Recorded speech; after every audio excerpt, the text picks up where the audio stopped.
Hello, everybody, and welcome to the Impact Players Linking Shields podcast. My name is Warren Mainard. I am the National Director of Impact Players. The vision of Impact is inspiring men to be great husbands, fathers, and leaders by equipping them to thrive in the relationships that matter most. And with me today is a good friend, Jon Beazley, who is indeed an impact player. And let me just get the cat out of the bag. Jon is going to be joining our team, taking over this podcast, as well as a couple of other areas in the Impact Players national effort. And so, Jon, welcome to the show. And as we continue the show, we'll kind of turn the tables a little bit, and I'll move from podcast host to podcast guest, and you'll move from podcast guest to podcast host, and we'll have a lot of fun in the process. So, Jon, thank you for joining us and being a part of this. Thank you so much for having me on, man. This is like a dream come true. I love what Impact Players does, really not just locally like it's been in Seattle, but what we're seeking to do nationally. There's just so much happening really fast. I'm super excited to be a part. And this is, like you said, a very unique episode because we're kind of doing, you start as the host and then we're going to kind of switch. This will be kind of fun, kind of unique, Yeah. but I'm looking forward to all that's in store when it comes to developing men to becoming good leaders, husbands, fathers. So this is going to be a fun time. So thanks for having me on. Absolutely. Some of us are athletes and some of us are former athletes. Uh, Probably more in the second category, but I love sports analogies, and I think in many ways, what we're doing in this particular episode is we're running besides one another, and I'm handing off the baton of this podcast to you. And that doesn't mean that I won't be a part of it moving forward, but it's great to be able to pass on responsibility and leadership to other faithful men. And that's a big part of our vision with Impact is, we believe that there is a model for expanding our impact with men, and that's by entrusting the things that we've learned and the leadership that we've been given to other men who will be able to pass on to faithful men who can teach others also. That's 2 Timothy chapter 2, verse 2 in a nutshell. And it's a proven method that has worked for centuries and centuries. But let's talk a little bit, Jon, about you, your story, your passion and your calling. You're a husband. You've got an amazing wife named Bethany, and I'd love you to talk a little bit about that. You're a father. You've got 3 boys, and you've had some unique journeys in fatherhood. You're a leader. You run a company. You've got an incredible podcast that you host called Mind and Body. So you're doing a lot of things. You've been an evangelist, a speaker, a pastor, and a ministry leader, as well as worked in the business realm as well. So tell us a little bit about yourself, your background, and how all this is kind of culminated in you coming to the forefront of the Impact Players podcast. Yeah. Well, you just sharing like all of that, I was just like, oh man, it's, have you ever heard somebody like describe things that you've done? You almost felt like a little tired after like, wow, that's a lot of stuff a lot of places where the Lord had led us. But I'd be glad to share some of my background. So starting back, just going back to when I was, a young child, I came to faith in Jesus. When I was a teenager, though, young teen, I was really passionate about sports, which using the sports analogy is awesome because like I was really into football. Actually wanted to. I doubt I was good enough, but in my mind, I was. I wanted to play in the NFL. Really passionate about it. But right around that time, I really was sensing like the God leading me into something that would be more like the ministry, like vocationally, like a pastoral ministry of some kind. And so I ended up like stopped pursuing football. I mean, I did play some more, but I wasn't using that as my career path. And I just started pursuing teaching the word. And I started thinking more deeply about what it means to follow Jesus, what it means to like just give my life to him. And it was a really interesting time. Lots of spiritual formation taking place then. I ended up going to Bible college, studying theology. And after that, I launched into, as you said, an itinerant evangelistic ministry. It's where I met my wife, Bethany. She was definitely the best part of our ministry for Yeah. sure. And most people invited me the first time to come speak because of me, because they heard me or whatever. That they invited me to come back the second time because they like Bethany. They're like, John's okay. Yeah. Bethany, Yeah. he's awesome, you know? And but we traveled around all around the United States, a little overseas, but mostly the United States. I think I preached in 45 states, and it Mm. was Wow. just really enjoyed our time there. During that time, we really sensed that the Lord was moving us into more of like a church planning idea because I mean, I love speaking in churches, but I just had this longing to see like gospel multiplication take Mm. place like in a city. I also Yeah. had read Tim Keller's book called Center Church. Are you familiar with that Mm. book? Oh yeah. Yeah. Um, that book wrecked me, Warren. It just It, wrecked me because not only was laying out gospel ministry, but just like why we should probably think about cities and reaching right. cities for the gospel. And then it kind of all lined Absolutely. up. Yeah, it all lined up for us to end up in Seattle, and we did church planning for some time. And we can get into some more details, maybe even other podcasts as well. But basically, the Lord kind of led us out of that church planning mode and then Mhm. into a realm that I didn't expect. I expected to be actually more in ministry context, like for the rest of my life. But the Lord led me into the corporate world. Mm. And long story short, I've started two businesses. And Mhm. so I'm a business owner, kind of juggling these two things. And I Mhm. absolutely love it. And this Mhm. kind of ties into the leadership idea real quick because I was thinking like why start businesses? Why do business? Like what's the Mhm. point? A lot of times we're thinking we need money, and that's true, and Right. that's a good reason for sure.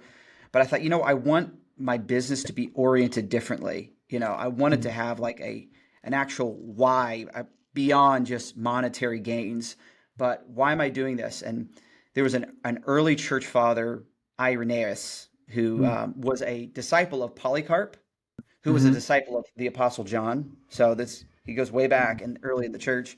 And he made a statement that really just has stuck with me through the years. He says, "The glory of God is man fully alive." And I Mhm. thought, man, that last phrase, man fully alive, is Mhm. what everybody wants. Like whether Yes. you're a Christian or non-Christian, everybody wants to be fully animated. Like, and I'm thinking like, why would you go to the gym? Why do you dial in your nutrition, which is one of the companies that I own is Mind and Body, and it's all about like Mhm. online coaching, and I help a lot of people dial in their health. But why would they want to do that? They want to feel fully alive. Right. When it comes to some of the other companies or the company that I own, like why do we do those things? Well, we're trying to come in and meet a particular need that leads people toward feeling fully alive. And so having that drive, and it's really helped me to have that particular type of focus. And so I've been moving into that. I'm thinking like this is a means to an Mhm. end, and that end is on man's side helping them feel fully alive. On God's side, it's all to the glory of God. And I want to, when it ties into me being a part of Impact Players, I want to see more men experience being fully alive. Right. And Right. there's ways that we can do that that can definitely help us. It could be health related, it could be mental health related. There's also that spiritual component, you Mhm. know. There's also Mhm. you mentioned this before. It's also the community point of being with other people. Yeah. We've been made for community, and I think that's some of the Right. things that Impact Players hits on that I'm excited to be a part. So hopefully, it gives you a little synopsis Yeah, absolutely. of And I think, one expression that I use a lot is, firing on all cylinders, and I think yes. that idea of being fully alive, and what that really means in my perspective is it means that in all the areas of life that truly matter, are you thriving? Are Mm, you really experiencing a fullness of life, a healthiness, and so typically I think if we're being honest, like most men, and let's be honest, most human beings, they can tend to do well in two or three areas, but oftentimes it comes at the expense of one of those other areas. And so you've got a guy that's really thriving at work and he's killing it. He's getting promotions. He's making good money. But things in his marriage are struggling, or things with his kids are struggling, or, Mm, he's doing really well, staying physically healthy, but he's not investing in his spiritual health or spiritual growth. For a lot of guys in the tribe that I live and work with, it's like, okay, yeah, I'm doing really well spiritually, but I'm not doing enough to take care of my body physically, you know? yeah. And so I think for impact players, it's kind of that recognition that, hey, we're all coming into this thing doing well in certain areas and then really struggling in other Mhm. areas. And how can we learn from one another, grow together, encourage each other, hold each other accountable, not feel any shame about the Mhm. areas in which we're failing, and also not feel any pride for the areas in which we're, succeeding. But ultimately, like, hey, we're all coming into this thing together, whether we're pastors or ministry leaders, business executives, or a young guy who's just trying to get rolling in his career. Like, we all have something to bring to the table and we all have something to learn from one another. Oh, that was so well put, Warren. I really love that. And I think you talked about it the other day, audacious authenticity, Mm. and Yeah. how that actually may initially lead us into a bit of fear, like, oh, I got to be Yeah. open and honest. But actually, how it leads us to freedom. It really does. Mhm. When you can be fully yourself and identify, like, hey, here's generally where I'm doing well, but here's where I'm, falling behind. I might need some help on. It's a path to freedom Yeah, if it's, if absolutely. you approach it right. Man, that's good And stuff. man, let's talk about that for just a little bit, because I feel like if, if people are going to get to know you, um, there's kind of the what I like to refer to as the LinkedIn bio, right? And like, I've never seen anybody on LinkedIn that doesn't have an impressive bio. Like, every LinkedIn bio is Yeah. impressive because it highlights nothing but accomplishments, nothing but achievements, nothing but titles, but it really doesn't say anything about the battles that people are facing. It Ooh, doesn't yeah. say anything about their losses. It doesn't say anything about their struggles. So let's dive into a little bit of that, because we know the reason why audacious authenticity is so powerful is because when men can get into a circle with other men and they can open up and realize that, hey, I'm not the only one fighting a battle right now. I'm not the only Yes. one maybe in a pit right now or in a foxhole right now. Um, that opens up their hearts to be able to find unity and camaraderie with those men, because it's really in our struggles that we find our ability to cling to one another. So John, you've had a lot of successes.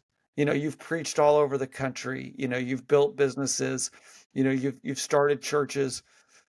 Share a little bit about like a couple of the battles that you've had to work through and that you are working through as a man, and we all have them. But how have those battles really kind of shaped you? And Mm. how have those battles maybe kind of propelled you into doing some of the work that you're doing now? Man, that's a great question. So when you first said this, you're gonna laugh at me, Warren. I um I thought my first pain is I need to go clean up my LinkedIn profile because you said it looked perfect. If you looked at mine, I'm just like, oh goodness, I am so far behind. I'm not very good with LinkedIn. That's That's like all my good.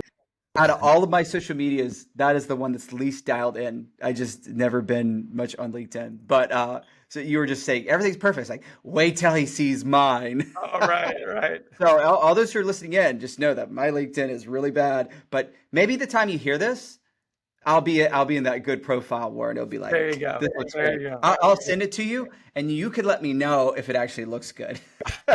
You'll be the Yeah, you'll be able to check that. I But in all love it. seriousness, that was funny. But in all seriousness, the last couple of years have been some of the hardest years of my life. Mm, Warren, you've been a church planner. You've faced transition. mhm, We had a difficult time because just prior to church planning, we discovered that our second son was going to be born with medical complexity. And in short, he was born with Goldenhar syndrome. And there's a lot that I could explain there. But basically, he was born with um, half of his face was not formed mm, fully. So he has one eye, one ear. His upper airway wasn't developed as well. So he has a trach. And there's a number of anomalies that he struggles with, but it's just been a mystery. I don't mm, know if you men who are listening in have ever been in a season where you really wanted answers, but mhm, you just didn't have them. And you had to learn to live without the answers. That's been really hard. Now, Warren, I am a solution oriented person. mm, And so what I like to do is like, what's the problem? Okay, great. Let's not complain. Let's figure mhm, out our options. Okay, here's the three best option. Which one's the best? This one. Let's go. And let's pull the trigger. I like to move. I like action. You know, that's the mhm, type of person I am. The Lord had put me for whatever reason, probably for my own spiritual maturity and growth, had put me in a mhm, place where I couldn't come up with solutions. mhm. Like there was no there wasn't even a plan A or a plan B. There was just like all I could do is sit and wait. Yeah. And what that led me to was praying a ton, which is a great spiritual discipline. Mm, But those prayers ended up making me very angry. I yeah. can't tell you, in Seattle, I had a Mm, prayer walk, and mm, I had a very angry prayer walk for a while. mm, Like, yeah. and I was thinking, I don't. This is probably not faithful prayers. I'm not praying right. Then Mm, I looked up at some of the psaltery, the psalms and the book, the psaltery that we have, and I was right. reading through some of those and thinking, well, I don't know. They said some pretty harsh things towards God as well. Yeah. Maybe I'm in good company here. And I just remember just struggling so much because in the midst of everything that was going on with Will, we had just launched a church and it was going Mhm, well, and then we mhm, had a global pandemic yeah. and that really threw us for a loop. So the combination of those two things ended up causing us because our son's airway and all that kind of stuff was he had to be really sensitive. So if he would have gotten COVID or experienced Yeah. something like that, it could have been life threatening. So we had to be even more careful about gatherings, about being around people, Mhm, which really yeah. threw a wrench in church planning. So, anyways, Yeah. I think some of Yeah. the big I mean, that things. was that was such a tough time for, leaders in every sphere of life, but certainly trying to start a new church that really depends on people meeting in person and, building relationships, and you can't meet in person and you can't build relationships. And like I totally understand and get what you're talking about, like those angry prayers towards God, Mm, and I think it's worth just saying to any men that are listening, like, God is big enough to handle those angry yeah. prayers. And, Mm, you know, encourage you to read Psalm chapter 55 and let that be a guide for you as far as how you process those things. But John, what happens for a lot of us men, especially someone like you or me who has a position and a reputation as a spiritual leader, is there's still a sense where you still have to like project a picture of spiritual strength even while you may be experiencing internally some real spiritual weakness and doubt and struggle and internal conflict. Um, so how do you process? How did you process kind of that almost that internal conflict, that divide between John the confident spiritual leader and then John the child of God who is struggling to understand what God is doing in his personal life. Yeah. So I don't know if would have that dynamic, and we're all completely figured out. But the thing that I had to reframe, Warren, in my Mm, mind was that, like for instance, here's a biblical concept, the biblical concept of lament. mm, Lament is an act of faith.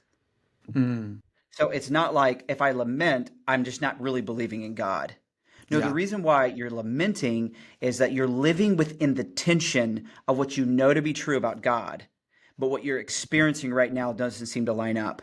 Mm, And you're crying out of a heart of desperation, like, I want to see this hope. I want to see this reality in my yeah. experience. And you're crying out. And I had to realize, like, that's not me, like, coming to Mm, God in, like, fundamentally unbelief, as it mm, is like, hey, I believe that you can do this, and this is why I'm so adamant, this is why I'm so passionate, this is mm, why I'm pouring out my heart. And you said something along the lines that God is big enough to take these mhm, prayers on. And it's mhm. actually, there's a psalm in Psalm 68 where it says, trust in the Lord at all times, pour out your hearts to him. God is a refuge for us. Now, I'm sure Mhm, you're familiar with Hebrew poetry and how the Psalms lay mhm. out, but like, this is a type of Hebrew poetry that's designed to say, hey, in order to trust God, you actually have to pour out your heart. And Yeah. when you pour out your heart, you're making use of God being your refuge. So if you Mm, don't pour out your heart to God, then you're not actually using him as your refuge, as you mhm. should. So this is an act of faith. This is what it looks like to trust God at all times. It doesn't mean you're always like, I'm happy, everything's great. Yeah. Sometimes my trust looks like, God, I don't know how I can do this. I'm pouring out my heart to you. I'm frustrated. I'm Right. angry. That's actually an act of faith as well. And when I was able to Mm, reframe how I view faith, I was able to say, hey, you know what? This is actually acceptable to God. Now, obviously, I'm sure in the context, there could be some things debatable. There might have been some times where I did have unbelief there, or I yeah. was speaking in fear. But there was something about it. Like you have like a soda all filled up Hmm. with pressure and you just Yeah. pop that and all the pressure goes out. Well, sometimes when we vent to God, it's not, obviously, we're imperfect humans. It's not going to be perfect, but Hmm. there's an exchange that takes place. God takes all my imperfections and my venting, Yeah. and he replaces it with his peace and his serenity and you sense the love of God, even though you're in the midst of a season that Mm, feels like God is absent. yeah. Man, that's so good. And, I think for men, like typically I think in most relationships, like especially in most marriages, there's usually one person who's kind of the steadying presence, and then there's like another person that's more of like maybe the more volatile in terms of like feeling their feelings more and up and down and that kind of thing. And that's totally normal and natural. And what I love about, the scriptures is that it makes it clear that one is not better than the other, right? So like, That's a really good point. like David, in my opinion, had a very volatile emotional spectrum. And nobody would look at David and go, wow, like he was such a bad follower of God. Like they would say, no, he was a man after God's own heart. Um, but, what I've found kind of just tying in what you're talking a little bit to marriage is that for many, many years in my marriage, I thought because I was this stoic, even keeled personality that I like that made me more spiritually mature than my wife who feels her emotions more deeply than I do. And what I also thought was that like my response was always to take whatever feeling she was having and say like calm it down, right? Which any husband Mm. who's been married for more than like 10 seconds knows, don't ever tell your wife to calm down. But like uh like that's a death sentence right there. But but here's what I've learned over the last few years, John, and it's been profoundly impactful, and it goes back to this idea of lamentation. I've learned that sometimes the best thing that I can say to somebody who's going through a season of hardship, or feeling great, distress in their relationship with God or others, is to just simply say, "I'm sorry, that really sucks." Oh And yeah. Yeah. and like that doesn't sound very spiritual. It doesn't sound like something that you would hear from a pastor or a professional counselor. Mm. But I think there's something powerful about just being able to say what you're experiencing right now is hard, and it's okay to be sad and upset and angry about that. And just to Mm. acknowledge that, and then, to allow time for that to settle, and then to be able to say, what does the Lord say to us about this? Where is our hope? How do we Mm. find joy in the midst of this? But I think I was too quick in many instances to run straight to the verse that I thought my wife needed to hear, or that I thought somebody that I was counseling needed to hear. Or let's be honest, that I thought that I needed to preach to myself when I was dealing with my own issues.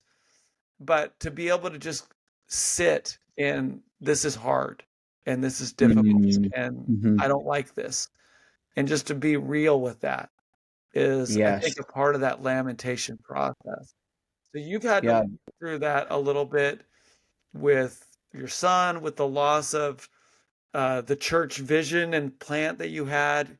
There's a stripping away of identity that takes place when, something that you do gets taken away from you. Um, Yes. but now here you are, you're a couple years removed from, moving away from Seattle, stepping away from the church plant. Um, where are you at now? What is the journey looking like for you and Bethany and your kids these days? Well, on a kind of starting with the spiritual note, um, I've definitely have seen there's still a mystery to some of what God is doing. Like we're following one step at a time, and there's still like this is not how I would have written my story. Yeah, If I was writing it, I would have written it different. I've been like, okay. totally. Um, but what I'm finding is every time I look back on a season, I'm like, okay, I could see God's goodness. While I'm in it, sometimes I don't. Yeah. And you think about this, Warren.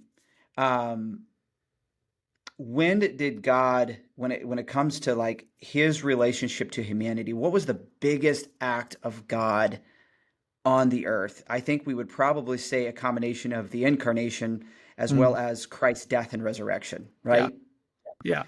But particularly at his death or the atonement of Christ, that from Christ's perspective, that was when God was most silent Mm, yeah. because from the garden to the cross, Christ heard nothing from the Father.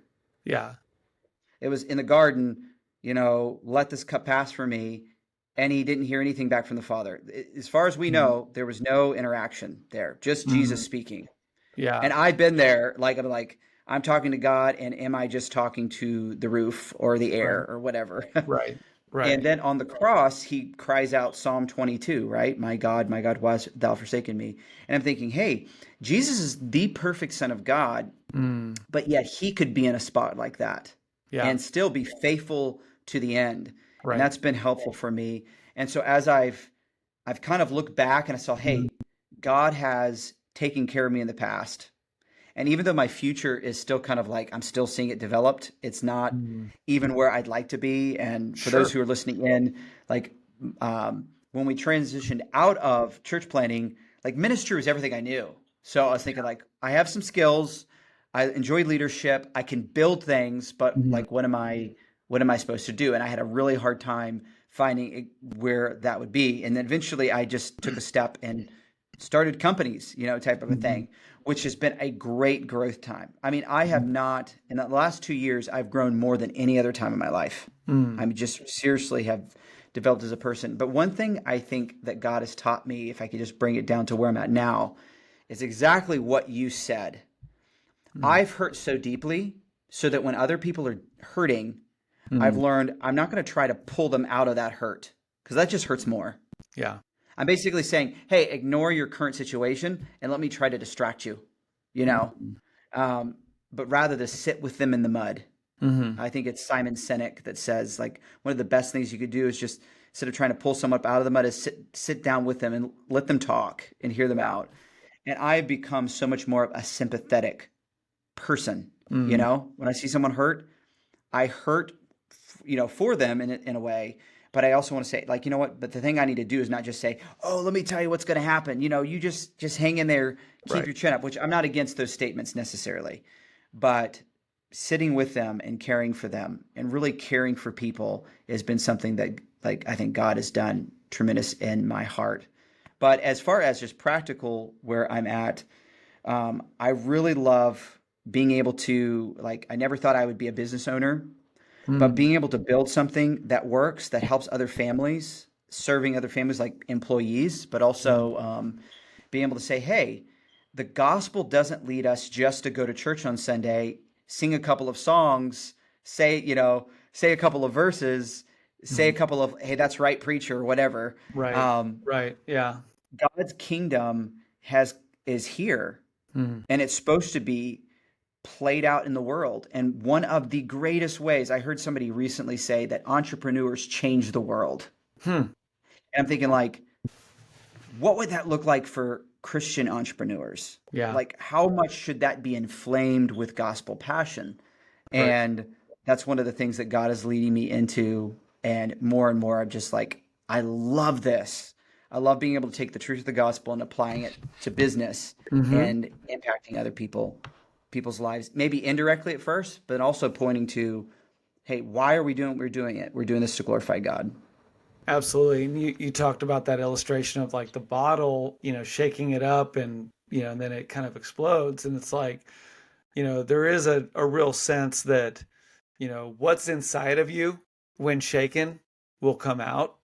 And, there's definitely something beautiful about when somebody sees us go through a season and what comes out is a faith, a trust in God that's resilient, that um, is authentic and honest, and yet it's raw and real as well. And I think you've demonstrated that.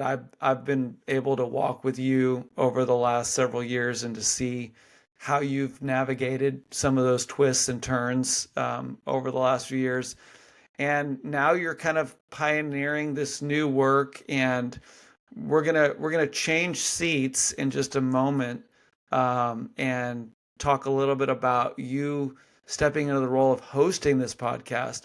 But this is not the only podcast you host. You also have a business called Mind and Body and a podcast by the same name. And those two things both, really reflect a lot of, who you are. You are, in my opinion, you're a very intellectual thinker. You're well read. You've got an ability to really, express deep thoughts, and so you've got a tremendous mind. And you're also somebody who really thrives in the gym, and physical fitness is a huge component of your life as well. So to see those two things come together, I think is a really cool expression of who you are. So just tell us a little bit about Mind and Body, the Mind and Body podcast, and then we'll switch seats. Yeah, yeah, I appreciate that. And thank you for the kind words. I really do appreciate that. So, Mind and Body was kind of birthed out of, remember, I going back to what I said, the glory of God is man fully alive. Mm, And one of the things that had just saved me with my own like mental health during all these transition was sometimes I was like, I can't fix anything that's going around me. This is really hard, but I can go throw some weights around. yeah, It's a great outlet. yeah, And some people, and you could read this actually in some of the psychological literature, they'll talk about the anchor of healthy distractions. And there's certainly, like when you get depressed and discouraged, you might run to like, I'm going to go get a cake and I'm going to go binge watch Netflix or mm, whatever. yeah, Nothing, I'm not against Netflix and I'm not against cake, people. Like, yeah, that's great. But if the knee-jerk reaction is I'm going to go indulge myself in these ways, Hmm. it ends up becoming something that's detrimental to your health in Yeah. life. And actually, so what happens is you're anxious, you're depressed, you're discouraged, and it leads to a behavior. Hmm. And that behavior either can help you overcome that discouragement and anxiety, or it could feed into a deeper level of it. Hmm. And one of the fundamental things that we want to do at Mind and Body is we want to help people in this space. They're not feeling fully alive. Yeah. They're struggling, and we want to help them and deal with these pressure points with something that's more healthy and active, so that when they do it, it's going to release the dopamine, the Hmm. endorphins, all that kind of stuff. That's going to lead them to more of a creative, productive mindset. Hmm. And the science is really clear. There is a direct connection between your psychology and your physiology. And so if you can work on your physiology and your like through exercise and training the body, it's going to actually work at training your mind. Hmm. And the more you train your mind and you work on your own mental performance and toughness, you're going to become better at training your body. Yeah. And before you know it, you begin to see instead of a cycle of being reactive towards things that happen to you, you become proactive. And Mm. you're like, okay, I'm not going to just react to things. I'm going to take control of what I can take control of. Now, Mm. obviously, from a Christian perspective, we anchor our hope ultimately in God, but He Mm. has set up things in this universe, like, and when we decide to move towards order rather than disorder, Hmm. then we're stepping into God's design. Yeah. And even though somebody may be a non-Christian, when we can help them step Mm. into how to think right Yes. and how to like move their body in such a way that's going to promote healthy, healthy thinking, but also just a healthy body, we're helping them step into order Yeah. as Yeah. opposed to disorder, and it's beginning to set them free. And I love it. It's Mm. hard for me to even communicate like how passionate I am, because a lot of times the these conversations about mental health and fitness like bleed into something deeper, Oh, something that absolutely. we would say the spiritual aspect of things. Yeah. And so that's where I guess my pastoral side Mm. of me comes Yeah. out. But what's interesting though is like I get to when you're a pastor, Warren, you can relate with this. When you're a pastor, people expect you to pastor. Right. People expect you to have the words to say, Mm. and maybe even you feel obligated to offer something. Mm. But now that I'm not a pastor, I just feel like that my words of encouragement, people take Mm. them as like, oh, he's not just trying to be a No, pastor, it's not this is his selling vocation. goods. Yeah. John, John cares for me, Right. and Right.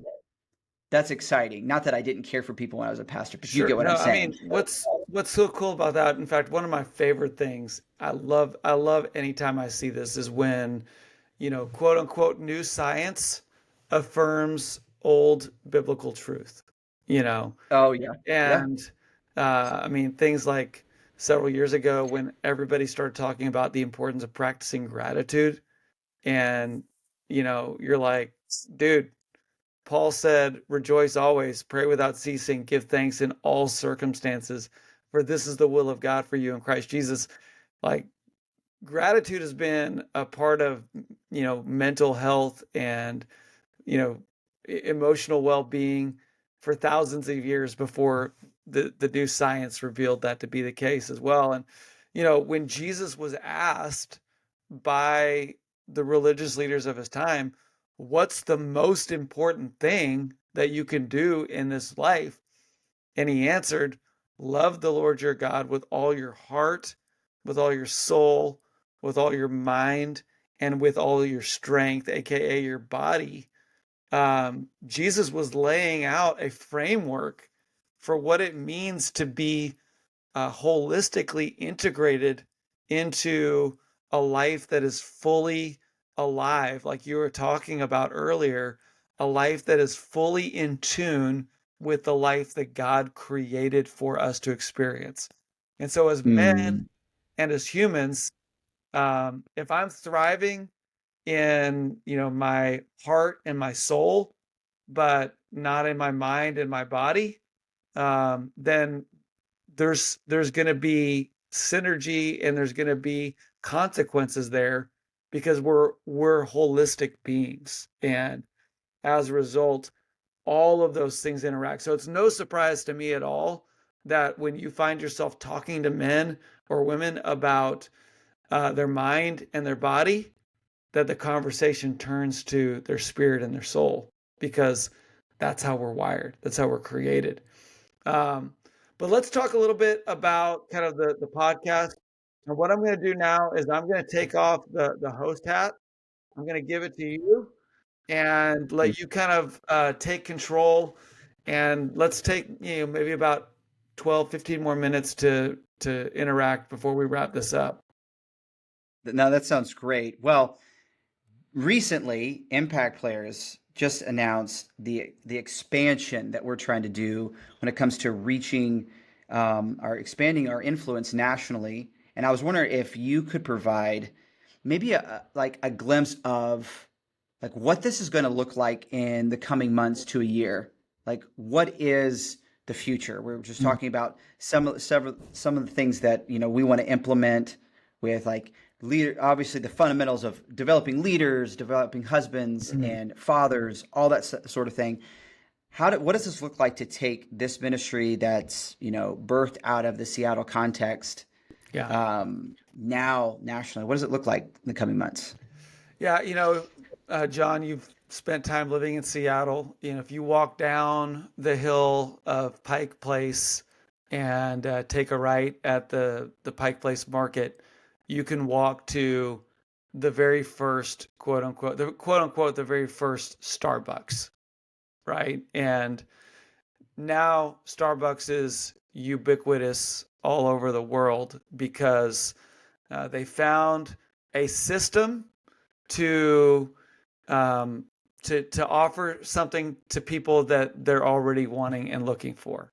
And in many ways, I think what we believe that God has given us with Impact Players is He's given us a system and a method and a message that is resonating with men all over the country. And so the way I like to say it is, if it can work in Seattle, it can work anywhere. And Mhm. so, Good Seattle is, statement. is not a place that is known for a lot of spiritual vibrancy or vitality or ministry success. We both, you know, planted churches in the Seattle area. We know how difficult that can be. But there's something about what we're doing with Impact Players that has legs and that we believe can travel.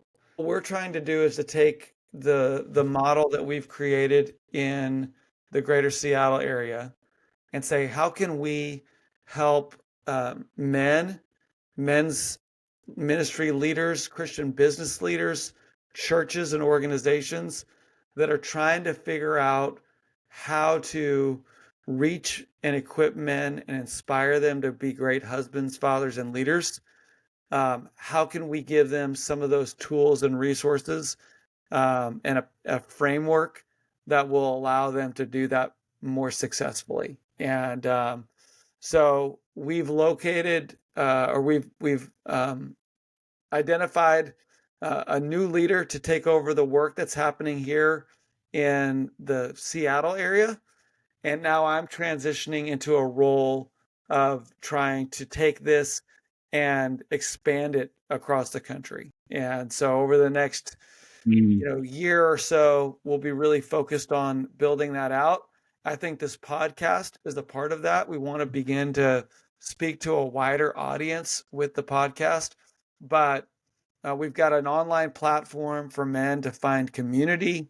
We've got, over 15 unique studies for men's groups to go through that are kind of fine tuned to really reach the man who is maybe open to God, but is not really ready to jump into a local church right now.